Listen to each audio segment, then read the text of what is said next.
ये कहानी चेंग यान नाम के एक आदमी के बारे में है जो एक कम सैलरी वाला इंजीनियर था जो काम के तनाव से मर गया और फिर एक राजकुमार के शरीर में जन्म लेता है।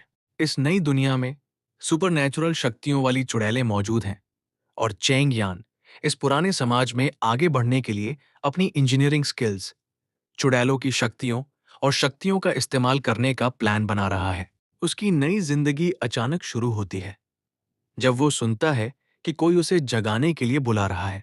जैसे ही वो अपनी आंखें खोलता है, वो खुद को एक कुर्सी पर बैठा हुआ पाता है और अपने अनजान माहौल को देखकर हैरान रह जाता है।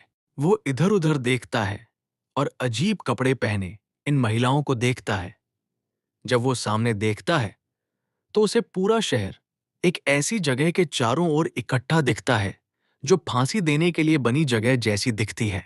जाहिर है, इस अजीब सीन को देखकर बेचारे का दिमाग चकरा गया होगा। मेरा मतलब है, कुछ समय पहले वो शायद नंबर्स पर सोच विचार कर रहा था या कुछ ब्लूप्रिंट्स बना रहा था, ना कि सिर कलम करने से बच रहा था। अचानक एक गंजा आदमी उसे प्रिंस कहकर बुलाता है और उसे याद दिलाता है कि फांसी का समय आ गया है और उसे जल्द ही अपना फैसला सुनाना है। लड़के को कुछ देर के लिए समझ नहीं आता कि क्या हो रहा है, लेकिन जब वो ध्यान देता है तो शरीर के पिछले मालिक की यादें तुरंत उसके दिमाग में आ जाती हैं। जाहिर है, वह ग्रे कैसल का चौथा राजकुमार है, जिसे रोलैंड विंबलडन के नाम से जाना जाता है। उन्हें याद है कि उनके पिता ने उनके सभी भाई बहनों को उनके नियंत्रण में अलग अलग क्षेत्र दिए थे और वादा किया था कि 5 साल में जो सबसे अच्छा राज करेगा उसे राज मिलेगा। लेकिन लड़के के सामने एक बड़ी समस्या है। वो बस एक आम लड़का है, जबकि उसके भाई बहन बहुत मजबूत हैं, जिससे उन्हें इस प्रतियोगिता में बढ़त मिलती है। पहले राजकुमार के पास बहुत अच्छी मार्शल स्किल्स हैं, दूसरा फाइनेंस में बहुत अच्छा है, तीसरी राजकुमारी के बहुत सारे फॉलोअर्स हैं और पांचवी राजकुमारी बहुत इंटेलिजेंट है। इस बीच चौथे राजकुमार के तौर पर रोलांड अब तक सिर्फ ऑक्सीजन की बर्बादी ही लगता है, जिसमें कोई खास टैलेंट नहीं है। मामले को और भी बुरा बनाने के लिए उसे एक सुनसान बॉर्डर टाउन, भगवान का दिया हुआ शहर भेजा गया है, जहां की सड़कें गंदगी और अनदेखी से भरी हैं। यहाँ उसे लोकल लोगों से बातचीत करनी होगी और किसी तरह इस उदास जगह को एक खुशहाल इलाके में बदलना होगा। उसकी हालत पर तरस खाते हुए बूढ़ा आदमी उसे एक बार फिर याद दिलाता है कि वो अपनी घोषणा जल्दी करे। तभी लड़के को एहसास होता है कि आज उसे एक चुड़ैल को मारना है। भीड़ बेचैन है, इस कथित चुड़ैल की मौत देखने के लिए उत्सुक है, जिसके बारे में उनका मानना है कि वो शैतान की औलाद है और पूरी तरह मौत की हकदार है। लड़का इन घटिया लोगों की बकवास से हैरान है और उनके बुरे बर्ताव से बहुत निराश है, जिससे उसे गुस्सा आता है। गुस्से में वो बूढ़े आदमी के हाथ से कागज छीन लेता है और गुस्से में सबको डायन को तुरंत छोड़ने का आदेश देता है। भीड़ शांत हो जाती है, साफ तौर पर राजकुमार के अचानक फैसले से नाखुश। पब्लिक का रिएक्शन देखने के बाद वो थकी हुई आह भरते हुए कहते हैं कि वो हार गए हैं और सुझाव देते हैं कि ट्रायल को किसी और दिन के लिए आगे बढ़ा दिया जाए। बूढ़ा आदमी उसे समझाने की कोशिश करता है। चीफ नाइट कार्टर लैनिस आगे बढ़कर उससे सोचने के लिए कहता है। वो जोर देता है कि उन्हें चुड़ैल को तुरंत मार डालना चाहिए ताकि दूसरी चुड़ैलें उसे बचाने की कोशिश न करें।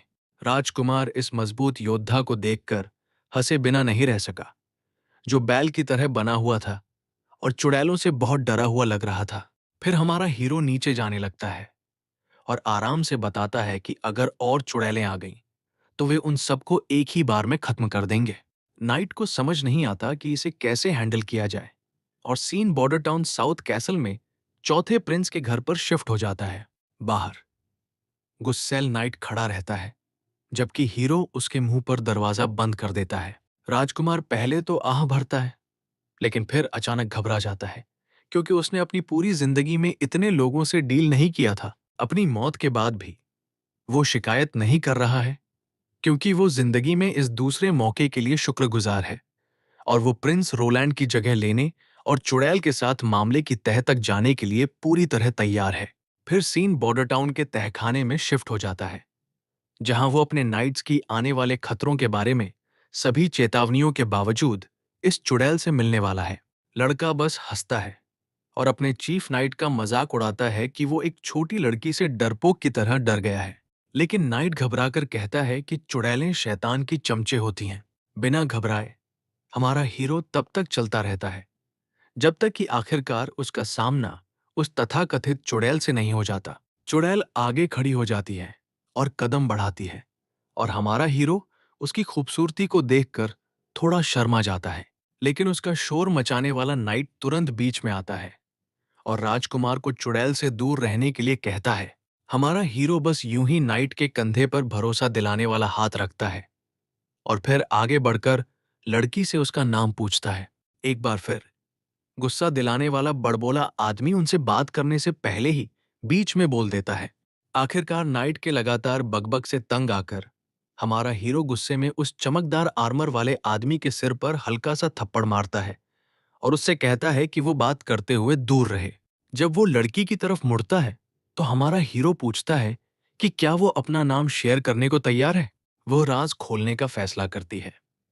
पता चलता है कि उसका बूढ़ा आदमी खदान में काम कर रहा था जब वो एक गुफा में फंस गया था।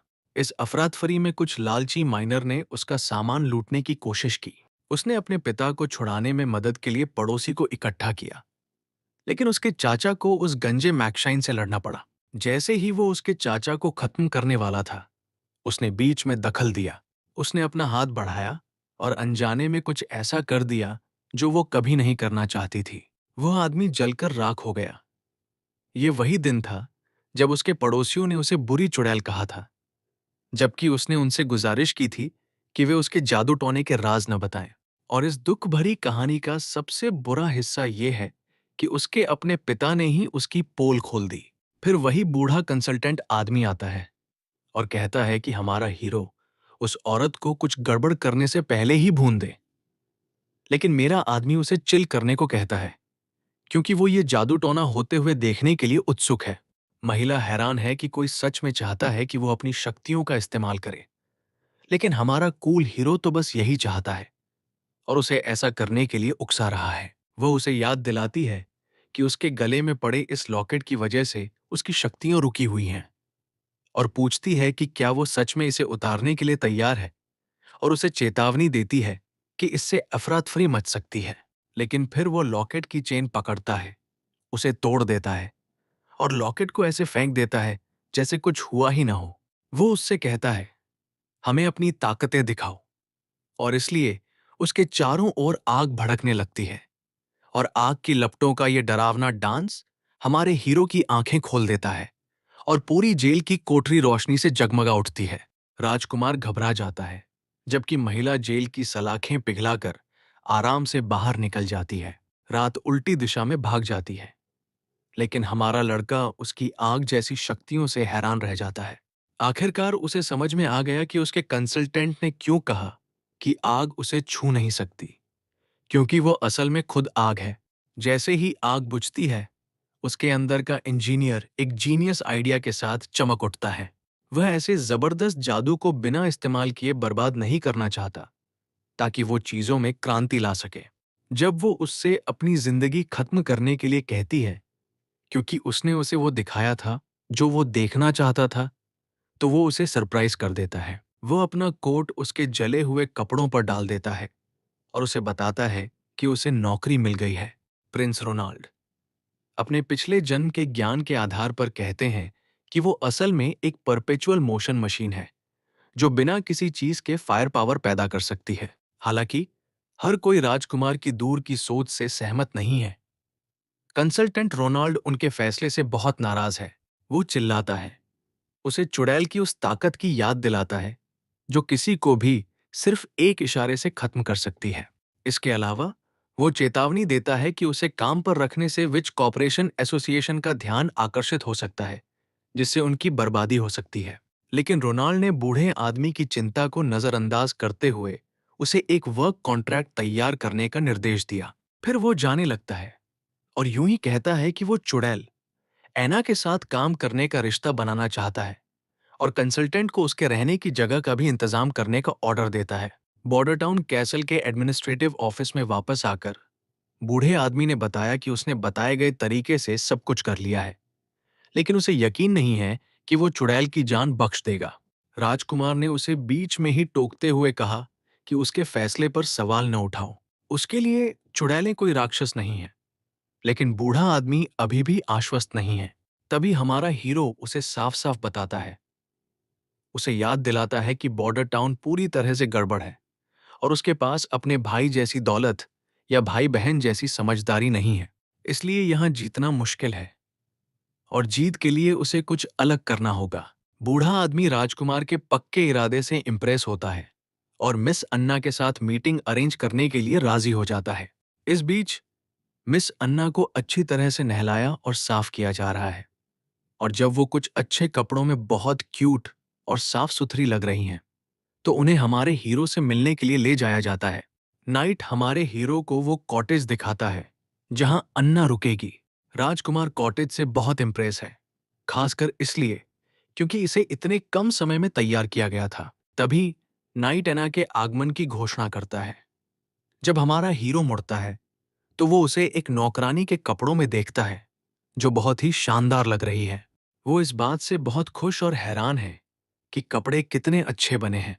वो उससे पूछता है कि क्या वो नए कपड़े में सहज है, लेकिन खुश होने के बजाय वो गुस्सा दिखाना शुरू कर देती है, ये सवाल करते हुए कि वो उसके जैसे कातिल को पनाह क्यों दे रहा है जो बुराई से भरा हुआ है और जिससे सब नफरत करते हैं। राजकुमार ये कहकर उसे सरप्राइज देता है कि वो चीजों को उस तरह से नहीं देखता। वो चुड़ैलों और शैतान की शक्तियों के बारे में सभी बुरी बातों को बकवास कहकर खारिज कर देता है। वो बताते हैं कि लोग इसलिए डरे हुए हैं क्योंकि वे समाज में उसकी अहमियत नहीं समझते। वो अपना हाथ आगे बढ़ाता है और कहता है कि वो उसकी कमियों के बावजूद उसे स्वीकार करता है। वो उसे अपनी शक्तियों का इस्तेमाल अच्छे कामों के लिए करना और दुनिया पर अच्छा असर डालना सिखाने का वादा करता है। खाली झोपड़ी के अंदर पहुंचते ही अन्ना तुरंत प्रैक्टिस शुरू कर देती है और अपनी आग जैसी शक्तियों का इस्तेमाल करती है। लेकिन जैसे ही आग बेकाबू होकर चारों ओर फैलती है, हमारे हीरो को एहसास होता है कि उसे मैजिक कंट्रोल सिखाना जितना उसने सोचा था उससे कहीं ज्यादा मुश्किल होगा। इसके अलावा ये भी दिक्कत है कि जब भी वो अपनी शक्तियों का इस्तेमाल करती है तो उसके कपड़े जल जाते हैं, जिससे वो शर्मिंदा होकर नंगी हो जाती है। दोनों को अजीब लग रहा है, लेकिन हमारे हीरो को राहत है कि उसने पहले से ही कई सेट कपड़े तैयार कर रखे थे। तभी बूढ़ा आदमी जरूरी खबर लेकर अंदर आता है। हाँफते हुए वो ये बताकर सबको चौंका देता है कि उनके पेट्रोलिंग समूह ने उम्मीद से कई महीने पहले ही राक्षसों की गतिविधि के निशान देखे हैं। बेशक हमारे हीरो को इन महीनों के राक्षसों के बारे में कोई अंदाजा नहीं है और सभी को डरा हुआ देखकर उसकी जिज्ञासा और बढ़ जाती है। बूढ़े आदमी ने अनजान राजकुमार को बताया कि हर सर्दी में पहली बर्फबारी के बाद और सूरज डूबने पर ड्रैगन स्पाइन पहाड़ों में नरक के दरवाजे खुल जाते हैं। बॉर्डर टाउन को बचाया नहीं जा सकता, इसलिए सभी को लॉन्गसोंग किले में भागना होगा। हालांकि उन्होंने बूढ़े आदमी को भरोसा दिलाया कि उनकी सुरक्षा उनकी सबसे बड़ी प्राथमिकता है। उत्सुकतावश लड़का पूछता है कि क्या बूढ़े आदमी ने खुद नरक के ये दरवाजे देखे हैं।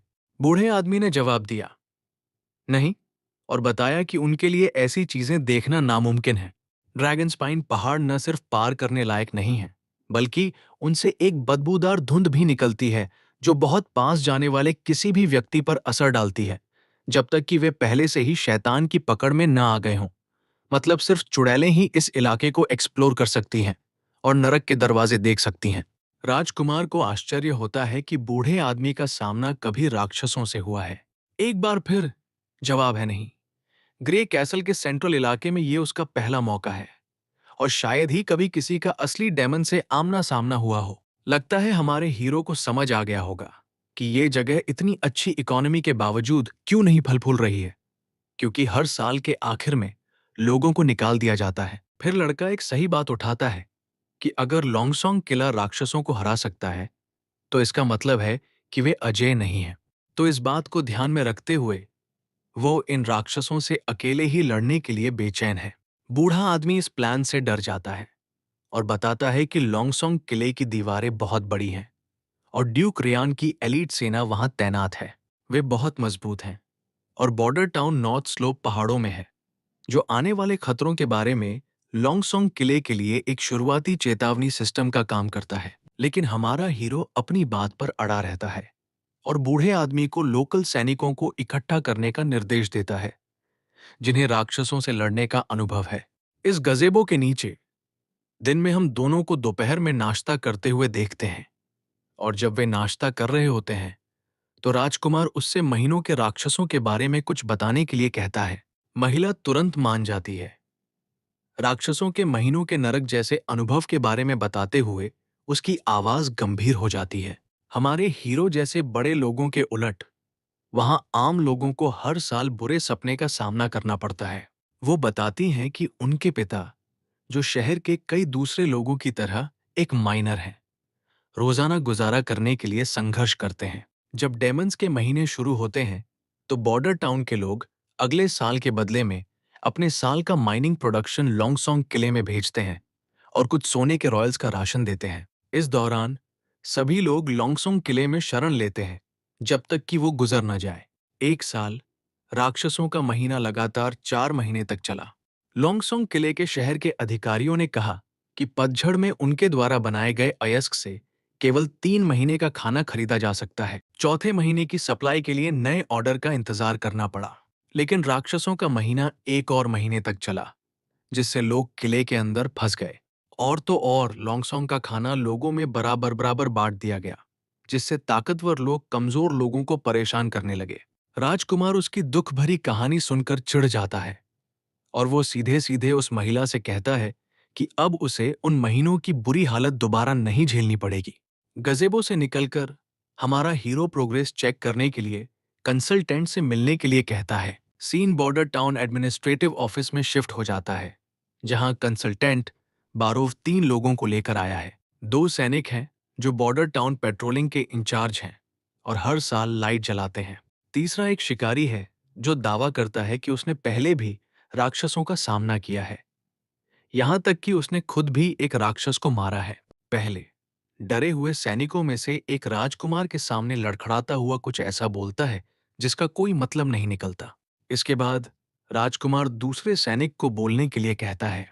फिर दूसरा बताता है कि राक्षस पहले जंगल में आम जीव हुआ करते थे, लेकिन बुरी बदबू ने उन्हें जंगली जानवर बना दिया। वे मजबूत हैं, लेकिन फिर भी मारे जा सकते हैं।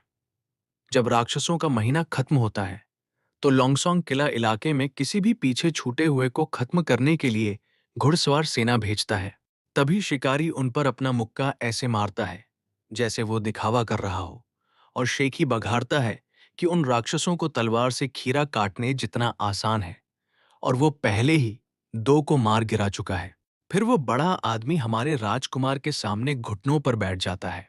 कंसल्टेंट ने शिकारी का परिचय आयरन एक्स के रूप में कराया और कहा कि ऐसी अफवाह है कि वो इतना लंबा इसलिए है क्योंकि उसकी नसों में मोजिन कबीले का विशालकाय राक्षस खून है। हमारा हीरो उससे सीधे पूछता है कि क्या उसकी कहानियां सच हैं। आयरन एक्स ने आत्मविश्वास से सिर हिलाया और कहा कि वो पहले से ही एक मारा हुआ राक्षसी सुअर और भेड़िया टाइप का है। आयरन एक्स बताता है कि शिकारी राक्षसों को कैसे कैटेगरी में बांटते हैं। जैसा कि गार्ड ने बताया, ये जीव शुरू में आम जानवर थे, लेकिन नरक के माहौल का स्वाद चखने के बाद वे पागल हो गए और इसीलिए वे इतने परेशान करने वाले हैं। भेड़िया टाइप चालाक और बिजली की तरह तेज होता है, और जंगली सुअर की पीठ इतनी मजबूत होती है कि क्रॉसबो भी उसे भेदने में मुश्किल महसूस करते हैं। राजकुमार को जल्दी ही एहसास हो जाता है कि ये राक्षस असल में जानवर ही हैं, लेकिन उनमें कुछ खासियतें हैं। शिकारी इस बात से सहमत है और कहता है कि इनसे कोई खास खतरा नहीं है।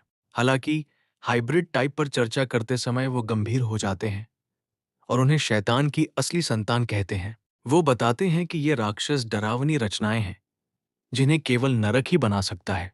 एक हाइब्रिड के बारे में बताते हुए शिकारी ने बताया कि उसका शरीर और पैर एक मजबूत जानवर जैसे थे, लेकिन कम दूरी की उड़ान के लिए उसके पंख भी बहुत बड़े थे। और तो और इसके सेंस तेज थे और ये हमेशा अपने शिकार को ढूंढ लेता था, चाहे वो कितना भी छिपा हो। शिकारी ने बेहोश होने से पहले रेडवाटर नदी में छलांग लगाकर मुश्किल से अपनी जान बचाई। ऐसा लगता है कि हमारा हीरो बड़ी दीवारों वाले रेगुलर मॉन्स्टर्स को तो संभाल सकता है, लेकिन वो उड़ सकने वाले मॉन्स्टर से कैसे निपटे, इस बारे में उलझन में है। फिर वो अपने नाइट से पूछता है कि क्या वे हाइब्रिड डायमंड टाइप रेयर माने जाते हैं, और नाइट मजबूती से सिर हिलाते हुए कहता है, डायमंड के किसी भी महीने में आपको आमतौर पर ऐसे 2 या 3 बैड बॉयज मिल जाएंगे। ये लोंगसोंग किले के लिए गंभीर सिरदर्द देने के लिए काफी है। लड़का आखिरकार डॉट्स को जोड़ता है। मेज पर जोर से दस्तक देते हुए उसने घोषणा की कि वो सर्दियों के लिए बॉर्डर टाउन में ही रहेगा। उसके फैसले से सबके होश उड़ जाते हैं, और नाइट उसे ये समझाने की कोशिश करता है कि मॉन्स्टर्स की संख्या उनसे ज्यादा है। हमारा हीरो जवाब देता है और सुझाव देता है कि वे नॉर्थ स्लोप माउंटेन के नीचे से रेड वाटर नदी तक एक दीवार बनाएं। लेकिन नाइट इस बात पर यकीन नहीं करता और इसे एक सपना बताकर टाल देता है, और कहता है कि ऐसी दीवार बनाने में उन्हें पूरी जिंदगी लग जाएगी। मेरा आदमी पीछे झुक जाता है और नाइट को चिल करने के लिए कहता है। वो वादा करता है कि अगर वो दीवार जल्दी नहीं खड़ी कर पाया तो वो भी बाकी सबकी तरह पीछे हट जाएगा, क्योंकि वो भी इस जगह पर अपनी जान नहीं गंवाने वाला है। गुस्साया हुआ नाइट आखिरकार शांत हो जाता है और किसी भी कीमत पर हमारे हीरो को बचाने के लिए अपनी वफादारी की गुहार लगाता है। क्लियर वाटर के हलचल भरे ग्रे कैसल पोर्ट पर हमें तीसरी राजकुमारी की एक झलक मिलती है। वो सर्दियों के आने का इशारा देती हुई ठंडी समुद्री हवा के बारे में बताती है। फिर अपने नाइट रायन की ओर मुड़कर उनके ब्लैक सेल फ्लीट की वापसी के बारे में पूछती है। वो उसे भरोसा दिलाता है कि अगर सब ठीक रहा तो वे 3 दिन में पोर्ट पर वापस आ जाएंगे। राजकुमारी ने कहा कि ये इस साल का उनका आखिरी एक्सपीडिशन है और उम्मीद है कि इससे कुछ अच्छे सरप्राइज मिलेंगे। महल में वापस आकर नाइट को हैरानी होती है कि वो अपने पिता के सिंहासन के कंपटीशन के लिए पहले से ही कैसे तैयार था। वो मानती है कि उसे इसका अंदाजा नहीं था, लेकिन उसे लगता है कि ये सब राजा के पसंदीदा बेटे के लिए स्टिल सिंहासन लेने का रास्ता बनाने के बारे में है। वो इस पर हंसते हुए कहती हैं कि चीजों को चलाने में अच्छी होने का ये मतलब नहीं है कि दूसरा बेटा भी जीत जाएगा। वो अपने नाइट से कहती है कि वो और गहराई से खोज करे और समझे कि वो ब्लैक सेल फ्लीट को इस बड़े अभियान पर क्यों भेज रही है। इस पर सोचने के बाद नाइट को एहसास होता है कि उसका फ्लीट सिर्फ पैसा कमाने के लिए नहीं है, ये गंभीर प्रभाव और शक्ति प्राप्त करने के बारे में है। ब्लैक सेल प्लान लॉन्च करने के बाद से उसने अपने खेल का समर्थन करने के लिए कुशल नाविकों, कठिन सेनानियों और महत्वपूर्ण सहयोगियों को इकट्ठा किया है। ये ग्रे कैसल की तीसरी राजकुमारी गार्सिया विंबलडन है। वो गद्दी पर अपनी जगह पक्की करने के लिए समझदारी और स्ट्रेटेजी का इस्तेमाल कर रही है। फिर राजकुमारी पूछती है कि चौथे राजकुमार को मारने की उनकी साजिश कैसे पूरी हुई। नाइट आह भरता है और कहता है कि बॉर्डर से कोई खबर नहीं आई है, जिसका मतलब है कि उनका जहर का प्लान शायद फ्लॉप हो गया है, और जो जासूस उन्होंने ये काम करने के लिए भेजे थे वे गायब हैं। उसे लगता है कि उसके छोटे भाई ने उन जासूसों को पकड़ने में कोई समय बर्बाद नहीं किया होगा। लगता है जहर ने सच में अपना काम कर दिया और चौथे राजकुमार को मार डाला, लेकिन हमारा हीरो बस उसके शरीर में चला गया। इसीलिए उन्हें लगता है कि उनका जहर वाला प्लान फेल हो गया। अब वो हीरो को मारने का प्लान बना रही है। जब वो लॉन्गसोंग किले में शरण लेगा और अपने नाइट से तब तक शांत रहने के लिए कहती है। वो ये भी कहती हैं कि चूंकि जहर से कुछ खास फायदा नहीं हुआ, इसका मतलब है कि स्नैक एंड बीज, जिसने उन्हें वो चीज बेची थी, झूठ बोल रहा था कि यह रंगहीन और बेस्वाद है। और तीसरी राजकुमारी को धोखा देने की सजा के तौर पर वो अपने नाइट को सुझाव देती है कि झूठे को तुरंत फांसी दे दी जाए। ये बहुत मजेदार है कि वो उनके भरोसेमंद आदमी जहर पर हथौड़ा चलाने वाली है, जबकि चौथा राजकुमार सच में उस जहर से मर गया था। अगले सीन में एना हरियाली के बीच बैठी है और वहां हम उसके टीचर कार्ल से मिलते हैं, जो उससे पूछता है कि आज वो क्या पढ़ रही है, क्या ये कविता है या शायद उनके चर्च का इतिहास। लड़की अपने टीचर को नमस्ते करती है और इससे पहले कि वो कुछ कह पाती, उसकी मासूमियत उसकी आंखों के सामने बिखर जाती है। वह बड़ी बड़ी आंखों से घूर रहा है और अगले सीन में वो एक गुस्सैल भीड़ के पास जाता है जो उसके चेले पर डायन होने और शैतान का पुनर्जन्म होने का आरोप लगा रही है। उसे वहां लटका देखकर वो अपने चेहरे पर हाथ मारता है और अपने ऑफिस में झटके से जाग जाता है। जब वो आखिरकार जागता है तो वो भारी सांस लेता है। अन्ना की फांसी के दृश्य से परेशान हो जाता है। उनका मानना है कि अगर अन्ना जैसी साफ दिल वाली लड़की को भी बुरा कहा जा सकता है तो ग्रे कैसल के वे लालची एडमिनिस्ट्रेटिव अधिकारी जरूर असली शैतान होंगे, जो नरक की गहराइयों से पैदा हुए हैं।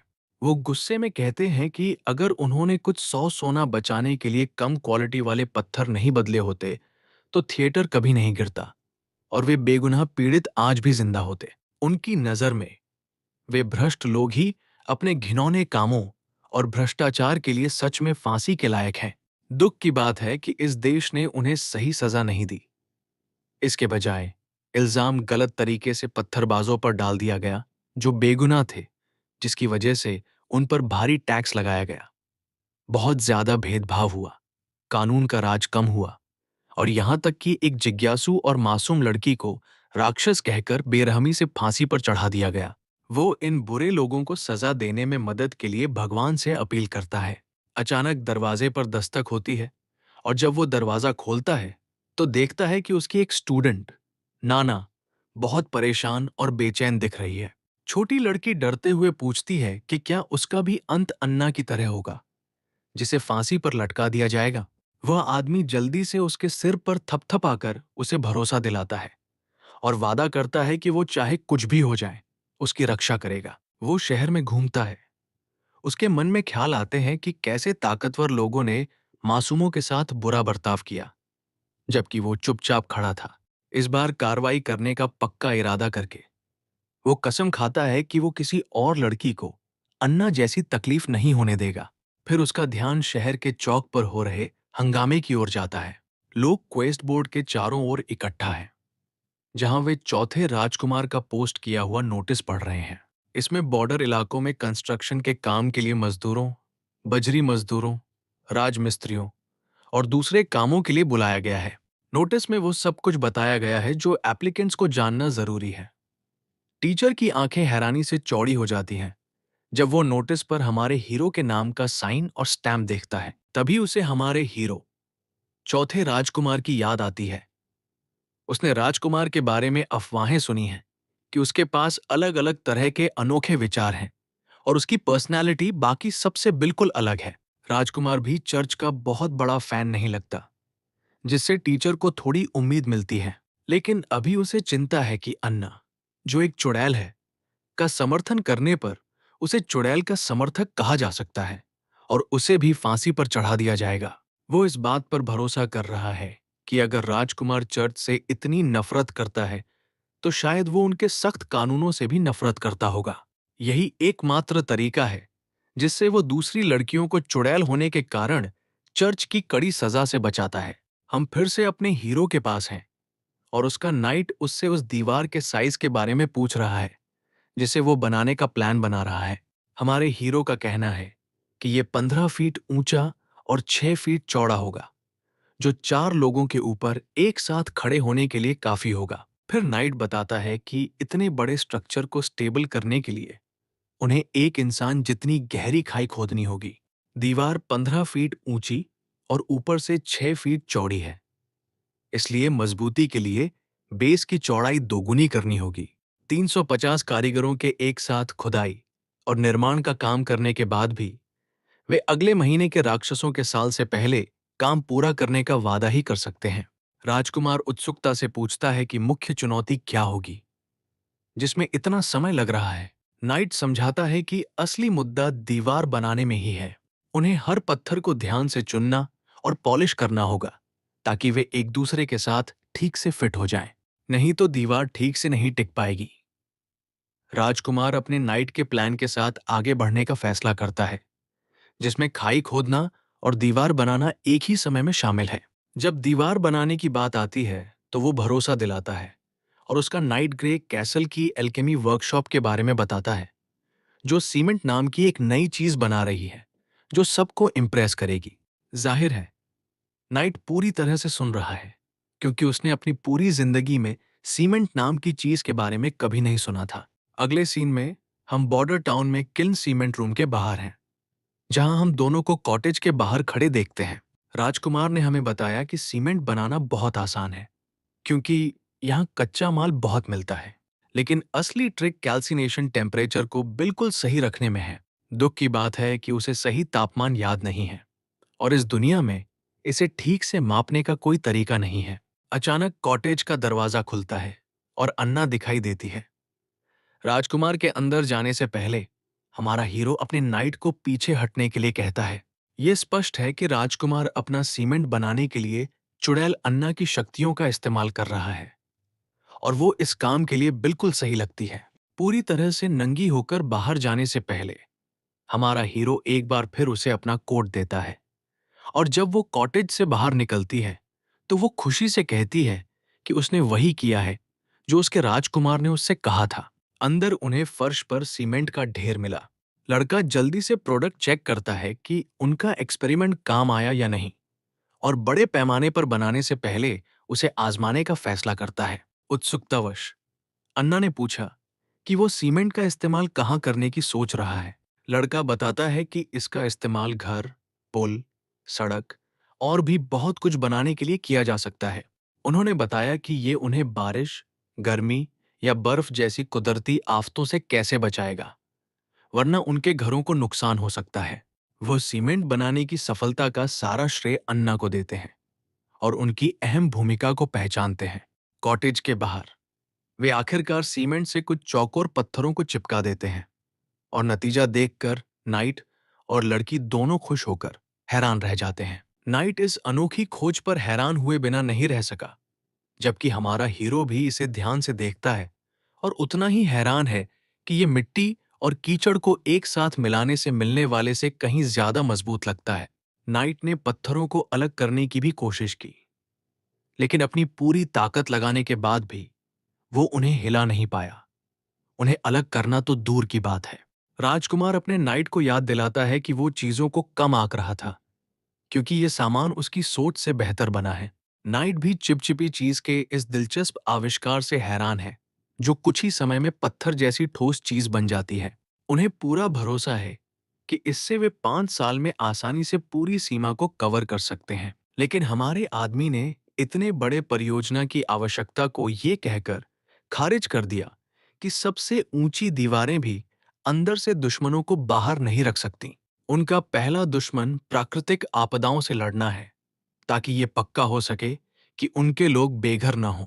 उन्होंने दुनिया को ये साबित करने का पक्का इरादा कर लिया है कि चुड़ैलें इंसानियत की सबसे ज्यादा काम आने वाली चीज हैं।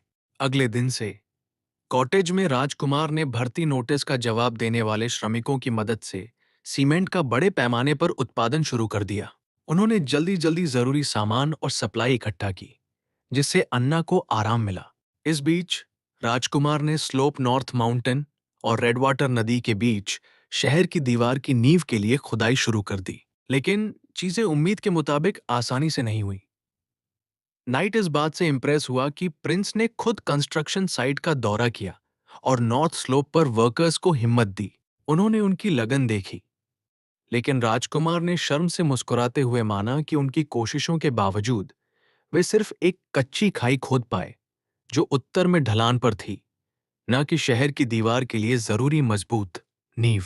भले ही हमारा हीरो अपने इंजीनियर दोस्त के साथ सिविल मैकेनिकल ब्लूप्रिंट पर गीक आउट करता था, फिर भी वे काफी गीकी जोड़ी थे। लेकिन अब इन सिविल प्रोजेक्ट को निपटाना उनकी एक्सपर्टीज से कहीं ज्यादा डिटेल्स वाला काम है और उन्हें इस फील्ड में किसी प्रो की जरूरत है जिसके साथ वे आइडियाज पर ब्रेनस्टॉर्म कर सकें। उनके सोचने के पल को रोकते हुए कंसल्टेंट बताता है कि एक राजमिस्त्री ने उनके रिक्रूटमेंट नोटिस का जवाब दिया है और दावा किया है कि वो Graycastle mason and guild का मेंबर है। राजकुमार तुरंत गिल्ड को देश का एक बड़ा संगठन मान लेता है, हालांकि उसने सुना है कि एक कंस्ट्रक्शन एक्सीडेंट की वजह से उन्हें बंद कर दिया गया था। फिर वो इस बात को टाल देते हैं और बताते हैं कि इस तरह के काम में रिस्क हमेशा रहता है। वो बहुत टैलेंटेड लोगों को हायर करने के लिए उत्सुक हैं और अपने कंसल्टेंट को स्टोन मैसन को उनसे मिलने लाने का निर्देश देते हैं। अगला सीन हमें बॉर्डर टाउन में रोलैंड के एडमिनिस्ट्रेटिव ऑफिस में ले जाता है। हमारा हीरो अपनी डेस्क पर आराम से समय बिता रहा है, जबकि एना पास में बैठकर किताब में डूबी हुई है। आखिरकार वो रात आ ही जाती है जब हमारा हीरो उस इंसान से मिलने के लिए बेताब रहता है, हमें हैरानी हुई कि ये कोई और नहीं बल्कि वही है जिसके बारे में टीचर अपनी छोटी चुड़ैलों को लेकर परेशान था। इससे पहले कि टीचर राजकुमार की तारीफ करना शुरू करे, हमारा हीरो बीच में ही टोक देता है। फॉर्मेलिटीज को नजरअंदाज करते हुए उसे रिलैक्स करने के लिए कहता है। जब टीचर अन्ना पर गिरते हैं तो वो पूरी तरह हैरान दिखते हैं। उनका दिमाग साफ घूम रहा होता है। इस बीच हीरो और नाइट दोनों इस अचानक हुई मुलाकात को देखकर पूरी तरह हैरान रह जाते हैं। किसी मुसीबत का अंदाजा लगाकर राजकुमार ने तुरंत नाइट को दरवाजा बंद करने का निर्देश दिया। नाइट तुरंत कमांड मानता है और एंट्रेंस पर खड़ा हो जाता है ताकि इस खतरनाक आदमी को जाने न दे। हमारे हीरो को यह यकीन करना मुश्किल लगता है कि कोई रैंडम कारीगर पड़ोसी अन्ना का हो सकता है। लेकिन तभी टीचर अचानक घुटनों के बल गिर जाता है और अन्ना से माफी मांगता है क्योंकि उसने उस समय उसकी मदद की थी जब उसे उसकी सबसे ज्यादा जरूरत थी। तभी राजकुमार को यह साफ हो जाता है कि यह आदमी उसके लिए कोई खतरा नहीं है। अन्ना भी अपने टीचर को तुरंत पहचान लेती है। फिर राजकुमार उस आदमी को खड़ा होने का निर्देश देता है और अन्ना के साथ अपने रिश्ते के बारे में उससे पूछता है। वह आदमी तुरंत खुद को संभालता है और सीन बनाने के लिए जल्दी से माफी मांगता है। फिर वो अपना परिचय कार्ल वैन बेट के रूप में देता है, जो मैसन गिल्ड का पूर्व सदस्य और बॉर्डर टाउन में रहने वाला शिक्षक है। वो बताता है कि एना कभी उसकी स्टूडेंट थी। कार्ल आगे बताता है कि उसे समझ नहीं आता कि हमारा हीरो एना की जान क्यों छोड़ेगा। शायद वो अपनी लवर चाहता है, लेकिन वो शिकायत नहीं कर रहा है क्योंकि सिर कटवाना किसी साइड प्रिंस की लड़की होने से बेहतर है। कार्ल को ये देखकर और भी राहत मिलती है कि हमारा हीरो चुड़ैलों को शैतान का रूप नहीं मानता। राजकुमार को सब कुछ अच्छी तरह समझाने के बाद वो आदमी आगे बताता है कि अन्ना जैसी एक और टैलेंटेड लड़की है जिसे वो चाहता है कि हमारा हीरो उसे भी महल में छिपा कर रखे।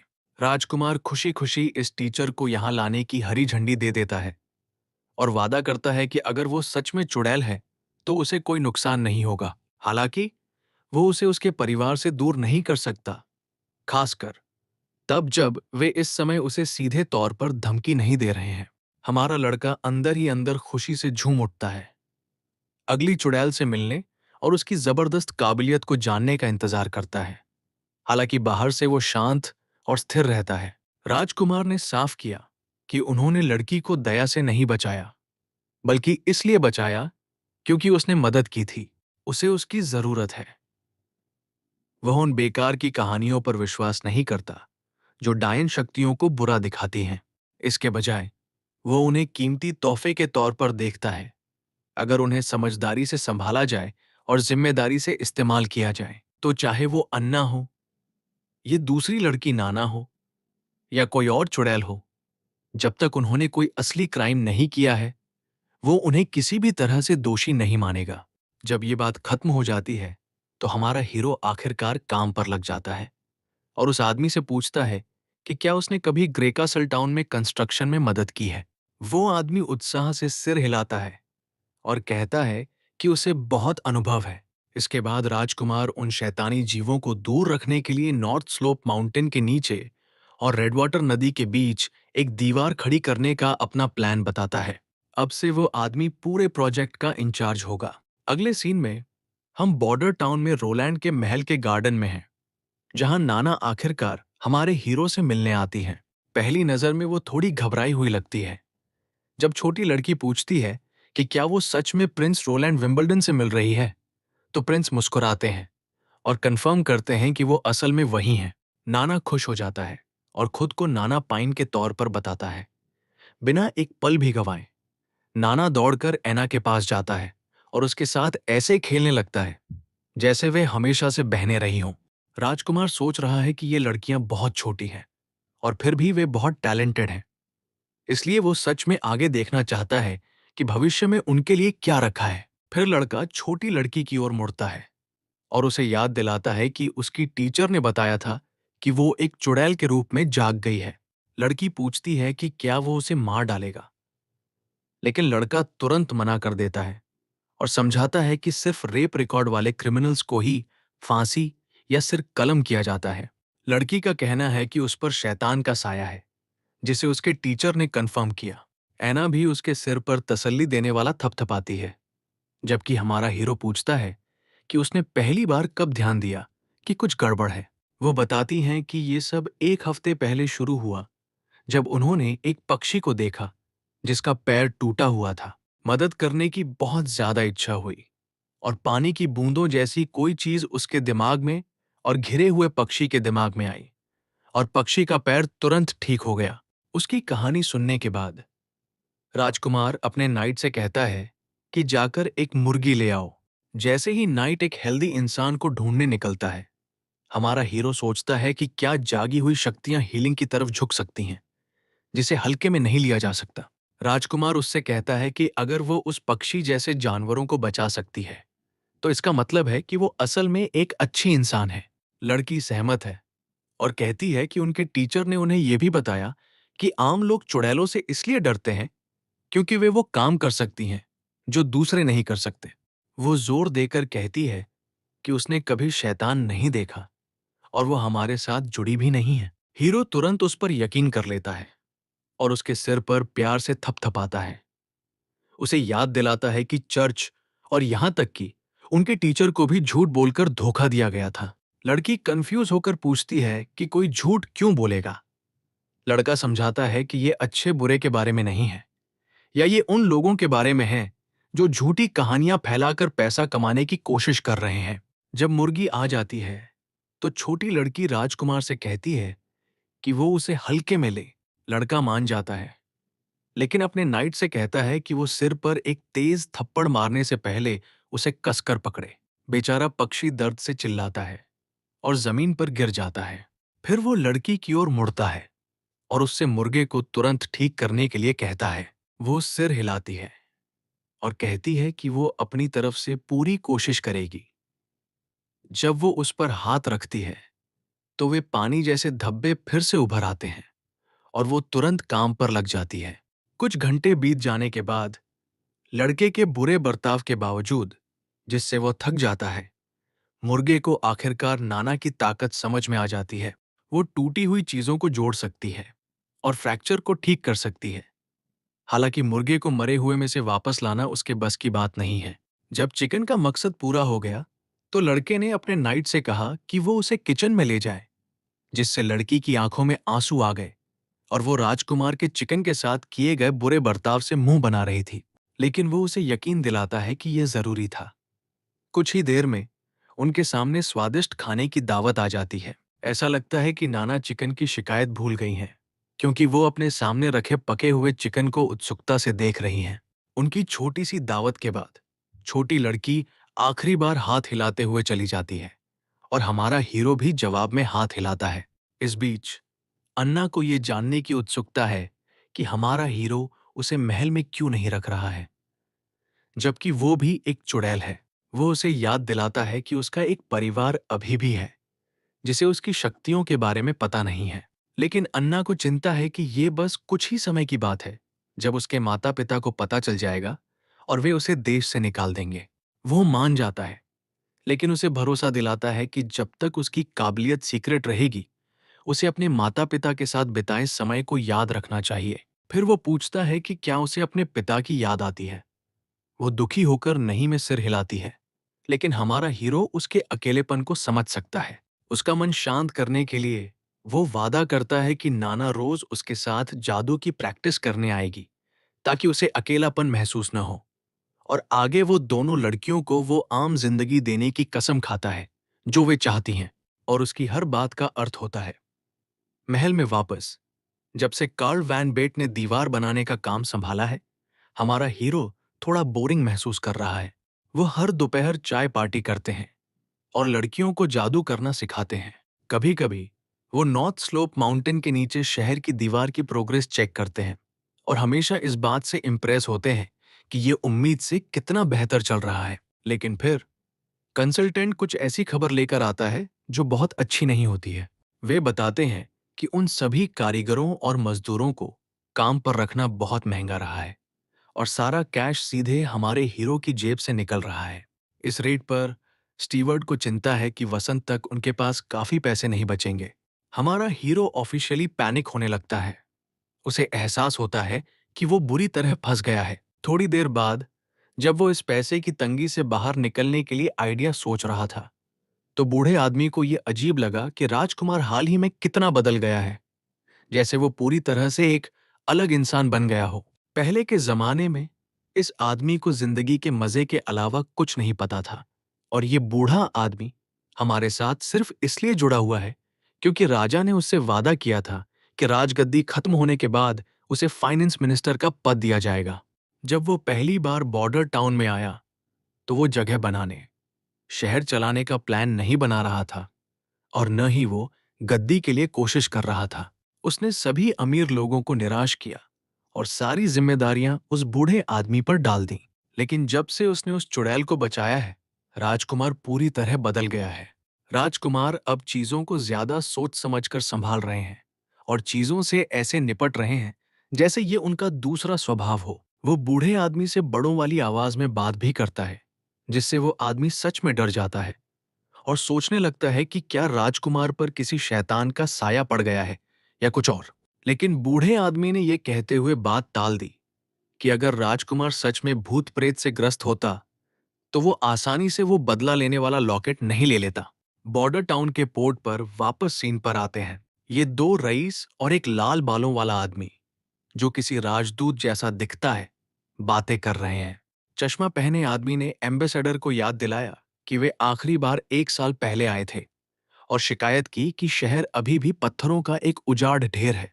रेडहेड ने उसे सही करते हुए कहा कि ये तो सिर्फ 6 महीने पहले की बात है। उन्होंने बताया कि कैसे हर सीजन में ड्यूक रैंडमली किसी नए व्यक्ति को यहाँ भेजता है। उन्हें पिछली गर्मियों में वहां जाना याद है, जब पत्थरों के अलावा हर तरह के फैंसी फर इधर उधर तैर रहे थे।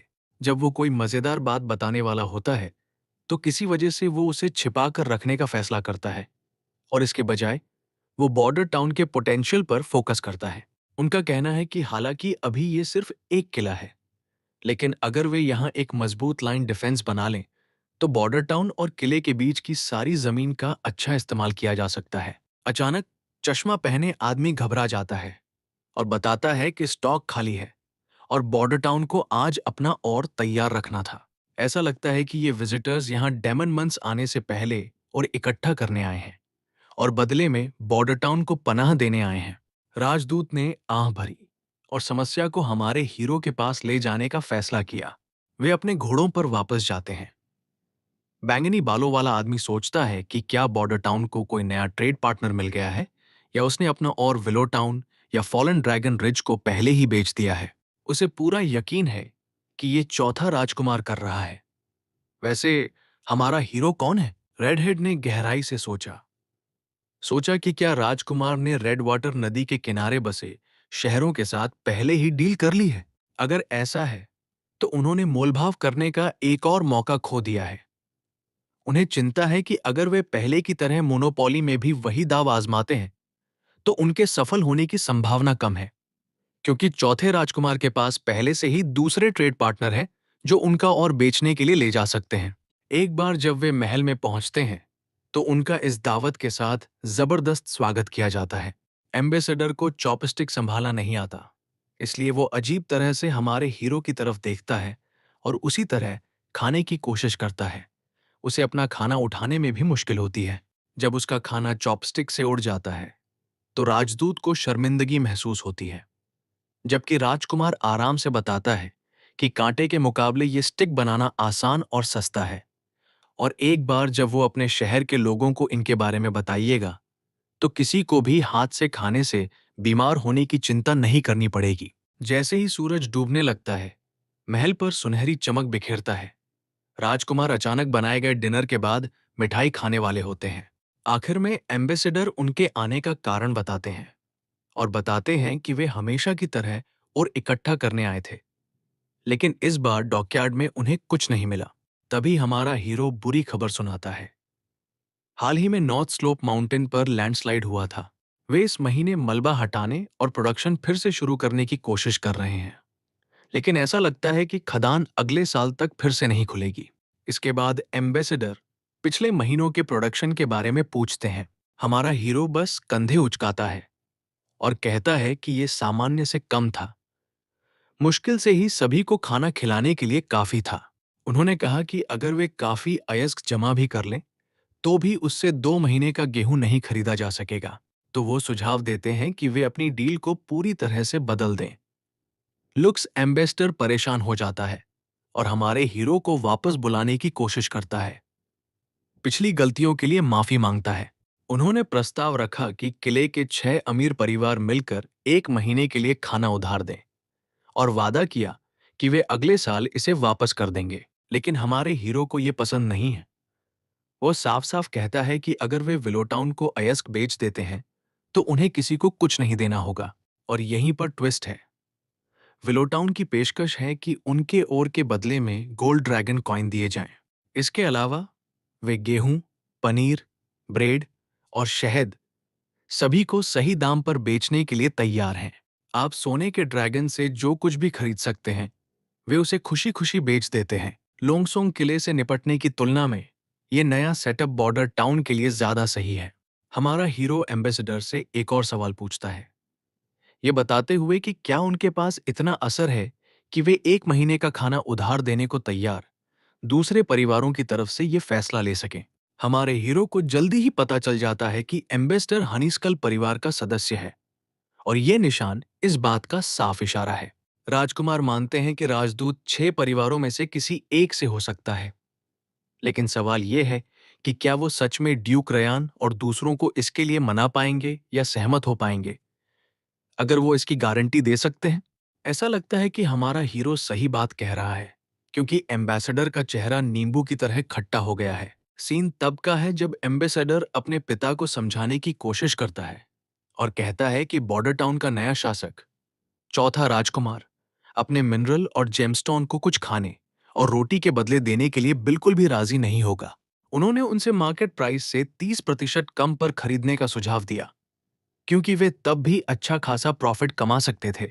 लेकिन इस गंजे मर्दाना पिता ने कॉन्फिडेंस से ये कहकर चिंता टाल दी कि आलसी चौथा राजकुमार कभी भी बॉर्डर टाउन के ट्रेड के मामलों को नहीं संभाल पाएगा।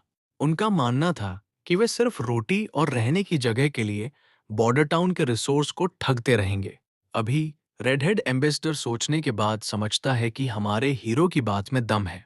वो अपने पिता को भी मना नहीं सका, लेकिन फिर भी चाहता है कि उसका पिता भी पूरी कोशिश करे।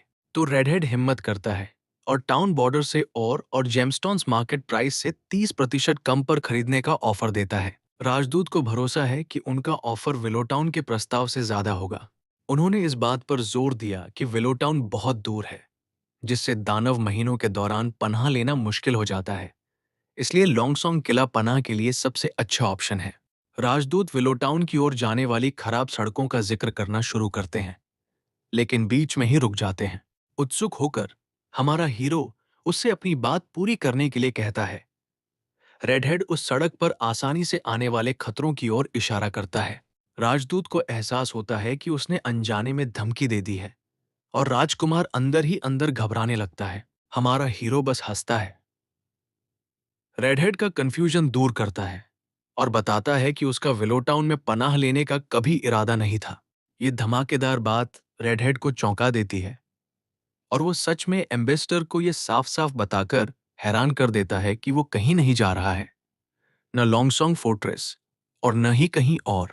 राजकुमार आगे बताते हैं कि बॉर्डर टाउन अब सिर्फ एक आउटपोस्ट नहीं रहेगा, ये ग्रे कैसल किंगडम का पूरा हिस्सा होगा। वो नॉर्थ माउंटेन स्लोप से लेकर रेड वाटर नदी तक फैली एकदम नई शहर की दीवारों को दिखाने के लिए बहुत उत्साहित हैं। रेडहेड का जबड़ा लगभग जमीन पर आ जाता है और वो हमारे हीरो से दोबारा पूछता है कि उसने सही सुना है या नहीं। लड़का मजबूती से सिर हिलाता है और जोर देता है कि वे बॉर्डर टाउन में ये दीवार खड़ी कर रहे हैं ताकि उन राक्षसों को दूर रखा जा सके। रेडहेड के दिमाग में किसी दावत की याद आ गई जहां अमीर लोग हमारे राजकुमार को कंस्ट्रक्शन प्रोजेक्ट शुरू करने के लिए बुरा भला कह रहे थे। ठीक उसी समय जब बुरे महीने आ रहे थे, सब लोग इस बात पर खूब हंसे कि उन्हें हीरो हमारी नासमझी लगी। पहले तो रेडहेड को लगता है कि ये सब बस अमीर लोग एक दूसरे को छेड़ रहे हैं। उन्होंने कभी नहीं सोचा था कि हमारे राजकुमार इस पूरी दीवार वाली बात को लेकर इतने सीरियस होंगे। सच में दिमाग चकरा देने वाली बात यह है कि हमारा राजकुमार, जो सिर्फ मजे के पीछे भागने के लिए जाना जाता है, अचानक इतनी बड़ी चीज का चार्ज कैसे ले रहा है?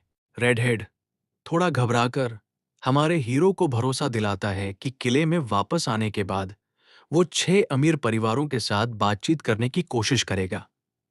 उम्मीद है कि सब कुछ हमारे हीरो के पक्ष में होगा। अब आधी रात हो चुकी है और हीरो को दुख हो रहा है कि इस सुनसान दुनिया में नाइट लाइफ नहीं है। यहाँ के लोग जल्दी सो जाते हैं जब तक कि वे ताली बजाने के लिए तैयार न हो। भले ही वो अपनी रात को मजेदार बनाने के लिए आसानी से किसी को बुला सकता है, लेकिन उसके पास नैतिकता है और वो किसी भी गलत काम के लिए नीचे नहीं गिरेगा।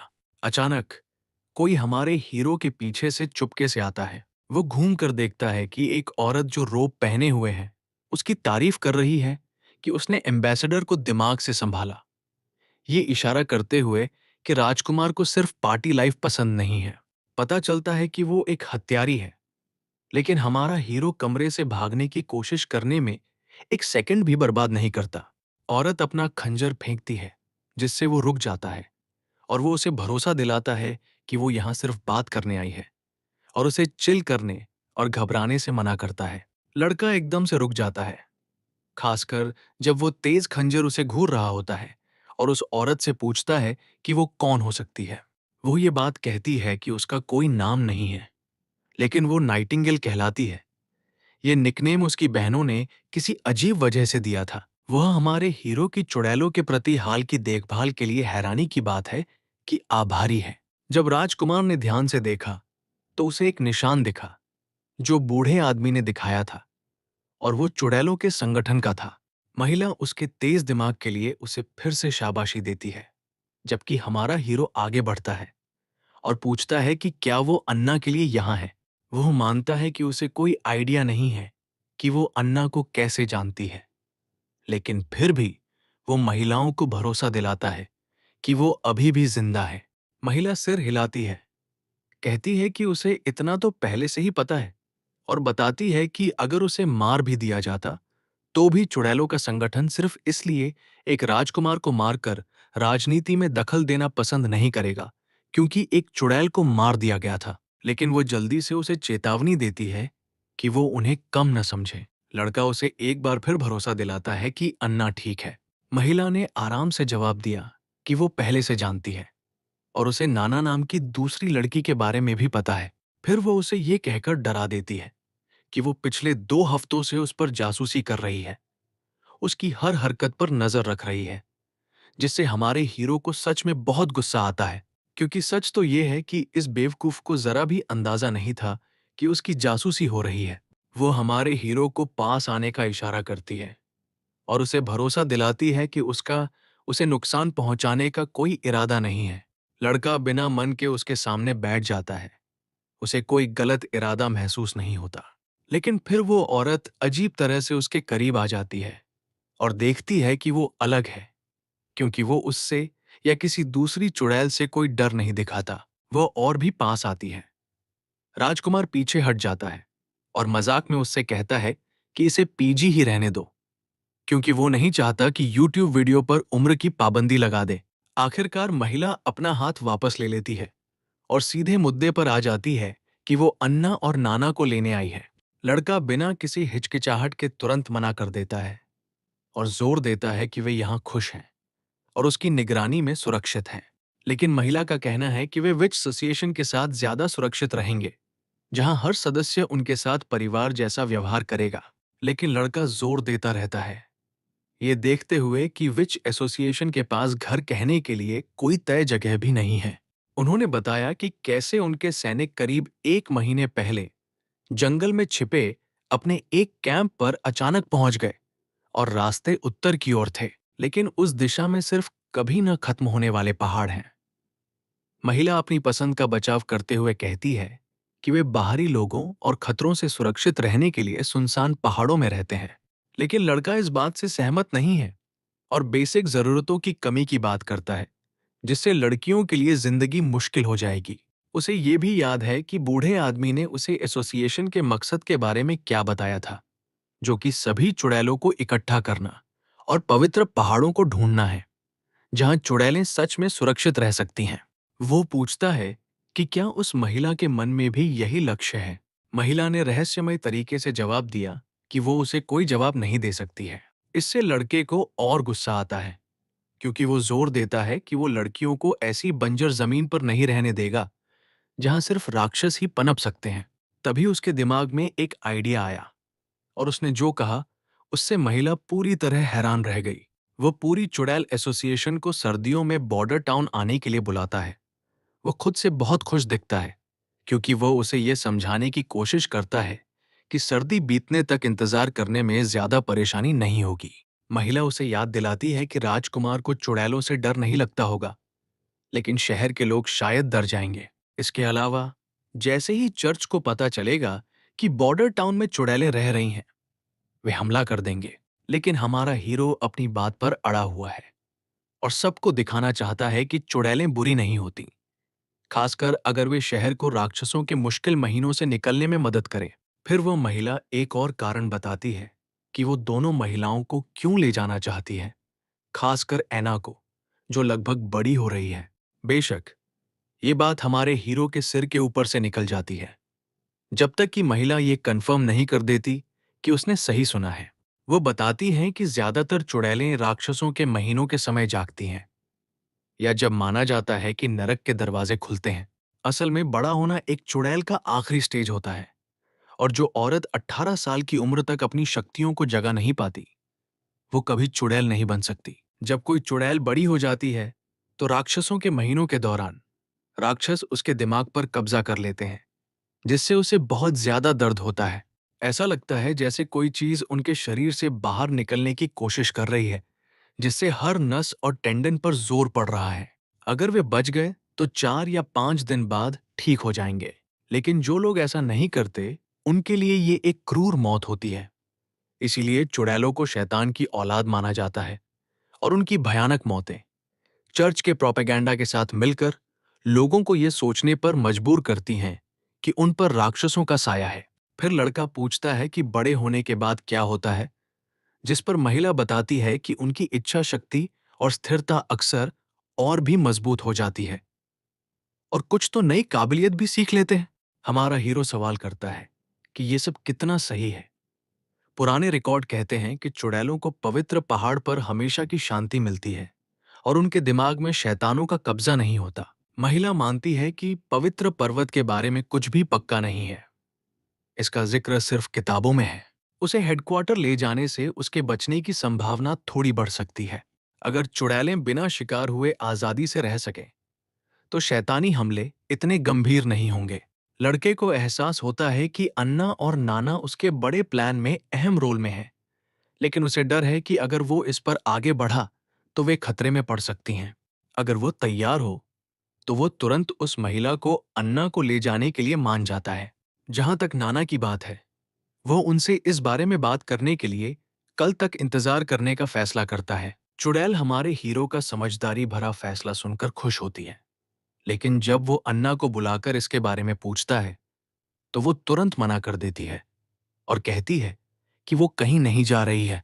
इससे दोनों बड़े लोग चौंक जाते हैं, और महिला उसे समझाने की कोशिश करती है और समझाती है कि जैसे जैसे वो मैच्योरिटी के करीब आ रही है, उसे अपने अंदर शैतानी एनर्जी बढ़ती हुई महसूस हो रही है। वो ऐना को उस प्यूबर्टी की पूरी बात याद दिलाती है जो उसने पहले हीरो के साथ की थी। फिर ऐना हमारे हीरो को याद दिलाती है कि कैसे उसने उससे एक आम जिंदगी का वादा किया था, लेकिन उसे किसी बात की कोई परवाह नहीं थी, क्योंकि वो बस राजकुमार के साथ रहना चाहती थी। उसे भरोसा है कि शैतानी ताकत उसके सामने टिक नहीं पाएगी, और उसने राक्षसों के महीनों से बचने और अपनी जवानी को जीतने का पक्का इरादा कर लिया है। औरत आह भरती है और ऐना को मनाने की कोशिश छोड़ने का फैसला करती है, लेकिन वो ये साफ कर देती है कि जब तक वो मैच्योर नहीं हो जाती, वो उस पर नजर रखेगी। वो सोचती है कि अन्ना एक भोली बच्ची है जो खतरों को नहीं समझती। बेशक हमारे हीरो को ये बात पसंद नहीं है कि वो बाकी सर्दियों में उस पर नजर रखें।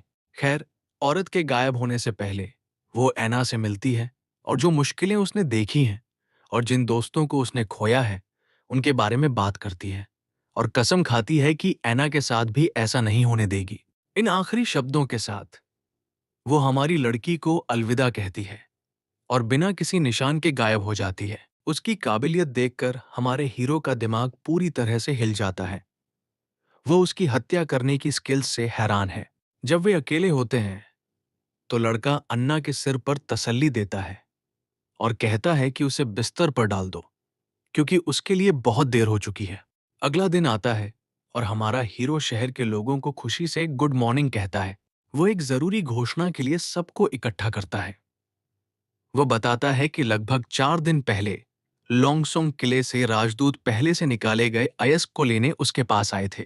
लेकिन सभी को ये याद रखना चाहिए कि 1 महीने पहले उत्तरी माइनिंग खदान ढह गई थी और तब से प्रोडक्शन फिर से शुरू नहीं हुआ है। कम्युनिटी तुरंत घबरा गई, क्योंकि पिछला आउटपुट एवरेज का सिर्फ आधा था और उन्हें भुखमरी और लोंगसोंग की बहुत सारी बकवास सहनी पड़ी। फिर वो लोंगसोंग किले की घिनौनी हरकत का खुलासा करते हुए कहता है कि उसने राजदूत से लोन और सामान लेने की कोशिश की, लेकिन उसने उसे 2 साल पहले की तरह ही बुरी तरह से चुप करा दिया। लोग फिर से घबरा जाते हैं। उन्हें फिर से भुखमरी का डर सताने लगता है। एक बार वो उन्हें उस समय की याद दिलाता है जब खाना इतना कम था कि कई लोगों ने अपने परिवार, भाई बहनों और बच्चों को खो दिया था। वो उनसे पूछते हैं कि वे नुकसान का ये सिलसिला कब तक जारी रखना चाहते हैं। भीड़ उससे उन्हें बचाने की भीख मांगती है और वो हाँ में सिर हिलाता है। कसम खाता है कि वो अपने लोगों को दोबारा उस गड्ढे में नहीं गिरने देगा। अचानक खांसी आने के बाद वो बम गिराता है कि 2 महीने की माइनिंग से उन्हें लगभग 1 साल के लिए काफी खाना मिल सकता था। लेकिन उन लोंगसोंग के बेवकूफों ने कभी ईमानदारी से नहीं खेला। पूरी भीड़ इस तरह फायदा उठाने के लिए लोंगसोंग किले को देखने लगती है। तो हमारा हीरो बताता है कि उसने अपने पत्थरों के बदले विलो टाउन से बहुत सारा खाना खरीदा, जो सर्दियों में सभी को खिलाने के लिए काफी था। जैसे ही लोग जश्न मनाने और राहत महसूस करने लगते हैं, वो पार्टी वाइब्स पर रोक लगा देता है। वो उन्हें याद दिलाता है कि लोंगसोंग से रिश्ता तोड़ने का मतलब है कि वे सर्दियों में बॉर्डर टाउन में ही रहेंगे। इस खबर से एक और चिंता शुरू हो जाती है, लेकिन लड़का तुरंत अपना काम बदलता है और सबको उस दीवार के बारे में याद दिलाता है जो वे बना रहे हैं। वो ये कहकर उनका हौसला बढ़ाता है कि राक्षस जंगल के जानवरों से ज्यादा मजबूत नहीं है और वे कितनी भी कोशिश कर लें, उनकी दीवार नहीं लांग पाएंगे। फिर वो उन्हें एक ऑप्शन देता है, या तो लोंगसोंग किले में भूखे मरने के लिए पनाह लें या अपने परिवारों की रक्षा के लिए उसके साथ खड़े हों। वो पूछता है कि क्या कोई उसके साथ दीवार पर मॉन्स्टर्स से लड़ने के लिए तैयार है, और मदद करने वालों को अच्छे कॉइन सिल्वर इनाम देने का वादा करता है। और अगर सबसे बुरा होता है और कोई बच नहीं पाता, तो वो उनके परिवार को 5 सोने के सिक्के देने का वादा करता है। उनकी स्पीच से पूरी भीड़ जोश में आ जाती है और अचानक हर कोई पक्के इरादे और हिम्मत के साथ जो भी सामने आए उसका सामना करने के लिए तैयार हो जाता है। लोंगसोंग किले का माहौल खुशनुमा है और पूरे किले में हंसी गूंज रही है। लगता है लोग हमारे हीरो के बॉर्डर टाउन में रुकने और दीवार बनाने के फैसले का मजाक उड़ा रहे हैं। घनी मूंछों वाला एक आदमी मजाक में कहता है कि हमारा हीरो शायद कुछ खुरदुरे पत्थर एक साथ रख देगा, थोड़ी मिट्टी और कीचड़ डाल देगा और फिर दिन खत्म कर देगा। उसे यकीन है कि आखिरकार हमारा हीरो लोंगसोंग के पास वापस दौड़कर आएगा और जब वो परेशान होगा तो वे उसका और फायदा उठा सकते हैं। हालांकि इस कमिटी के लीडर हमारे हीरो को दूसरों की तरह हल्के में नहीं लेते। वो इस मामले पर एम्बेसडर की राय जानना चाहता है। रेडहेड पहले तो हैरान होकर बताता है कि उनका असली प्लान अपनी मोनोपोली हमेशा की तरह बनाए रखना था, और जब तक वे हमारे हीरो से मार्केट प्राइस से 3 गुना कम पर चप्पू खरीदते हैं, ये उनके लिए एक अच्छी डील है। लेकिन हमारे हीरो के कुछ और ही प्लान हैं। वो सिर्फ लोंगसोंग फोर्ट्रेस को ही चप्पू नहीं बेचना चाहता, वो चप्पुओं की कीमत आधी करने को तैयार हैं। उनका मकसद डिमांड को और बढ़ाना है और इस तरह बॉर्डर टाउन के लिए कुल प्रोडक्शन कैपेसिटी और रेवेन्यू बढ़ाना है। ये तरीका इस इलाके में आर्थिक विकास और स्थिरता को बढ़ावा देने के लिए एक रणनीतिक कदम है। और ओर्स की कीमत में कटौती के कारण लोंगसोंग फोर्ट्रेस पहले की तुलना में बहुत ज्यादा कमा पाएगा। इसके अलावा उनका इरादा लोहे के औजार बनाने का है, जिनके बारे में उनका मानना है कि वे कहीं भी बेचे जाएं, दुकानों से बिक जाएंगे, जिससे इनकम का एक और जरिया बन जाएगा। लेकिन सिर्फ यही बातें सोचने वाली नहीं है। अगर हमारा हीरो टाउन में बॉर्डर के राक्षसों को रोक पाता है तो ये लॉन्गसोंग के लिए भी अच्छी खबर है। उन्हें हर साल उन परेशान करने वाले जानवरों से निपटना नहीं पड़ेगा। साथ ही गद्दी के लिए झगड़ा सिर्फ 5 साल का है। इसलिए अगर बॉर्डर टाउन इसके बाद भी फलता फूलता है तो लॉन्गसोंग को राज्य की तीसरी सबसे बड़ी जमीन मिल सकती है। लाल बालों वाली लड़की ने सुझाव दिया कि लॉन्गसोंग को हमारे राजकुमार की दीवार बनाने और बॉर्डर टाउन की रक्षा करने में मदद करनी चाहिए। उसे लगता है कि आखिर में इसका फायदा होगा। बूढ़ा आदमी रेडहेड की प्रैक्टिकल समझ से सहमत है, लेकिन इसे आम व्यापारी की सोच कहता है। इस सफेद बालों वाले बंदे के लिए बॉर्डर टाउन का मतलब ये नहीं है कि वो सफल होता है या असफल। वो अपना इलाका किसी के साथ शेयर नहीं करना चाहता, चाहे वो राजकुमार हो या कोई और। अगले दिन जब चीफ नाइट की नजर उस मशीन पर पड़ी जिसे हमारे राजकुमार ठीक कर रहे थे, तो उनका चेहरा बहुत अच्छा लगा। अपनी आदत के मुताबिक उन्होंने सारा क्रेडिट एना को दिया, जिसने मेटल पार्ट्स को वेल्डिंग करने में मदद की थी। राजकुमार अपनी नई चीज, जो एक स्टीम इंजन है, को देखकर अपनी खुशी रोक नहीं पाता है। उन्होंने अपने खूबसूरत आविष्कार को कसकर गले लगा लिया। इसे एक नए एनर्जी सोर्स से चलने वाली इंडस्ट्रियल क्रांति में इंसानियत को आगे बढ़ाने की दिशा में पहला कदम मानते हुए। 5 मिनट बाद भी नाइट अभी भी हैरान था और ये समझने की कोशिश कर रहा था कि मशीन कैसे काम करती है। जब अन्ना ने नीचे भट्टी जलाई तो गियर और गियर घूमने लगे और जल्द ही पहिया तेजी से घूमने लगा। मैकेनिकल पार्ट्स को बाईं ओर जाते देख नाइट पूरी तरह हैरान रह गया। ये उस कुदरती ताकत की पहली झलक थी जिसके बारे में राजकुमार बात कर रहे थे, जो 10 शूरवीरों की मिलीजुली ताकत के बराबर है। और इस नई खोज से बहुत सारा हाथ और जानवरों का काम बचने का वादा किया गया था। एक नाइट को ट्रेनिंग देने में 15 साल लगे, लेकिन इस स्टोव जैसी चीज बनाने में सिर्फ 3 दिन लगे। नाइट को ये बात बहुत दिलचस्प लगी कि उसे खाने की जरूरत नहीं थी, मौसम की परवाह नहीं थी और उस पर तीरों या ब्लेड का कोई असर नहीं होता था। ये देखकर उन्हें हैरानी होने लगी कि क्या ऐसी मशीनों वाली दुनिया में पारंपरिक शूरवीरों की जरूरत भी है। लड़का ये देखकर बहुत खुश था कि उसकी खेती कुछ 100 साल आगे बढ़ गई है। उस रात बाद में हमारे हीरो ने अपने बेडरूम का दरवाजा खोला और पाया कि वो हत्यारी महिला एक बार फिर अपने बनाए ब्लूप्रिंट्स की गहरी स्टडी कर रही थी।